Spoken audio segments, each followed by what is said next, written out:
Hello everyone and welcome back to the channel. Today I'm going to walk you through how to change your account password of your iQIYI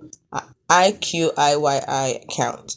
Now, if you forgot your password, what you need to do is that you launch the iQIYI app, and then you will see the option for retrieve password right there. Just click on it. You see it on the login page, and then recover your password through the linked email or mobile number you used.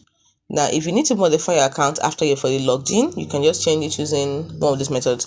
If you are a iQIYI mobile user, simply log into your account and click Me, and then click Settings, and then choose Account and Security and select Password Management, and there you can easily change your password. But if you're using the web browser, what you do is that you log into your account through www.iq.com,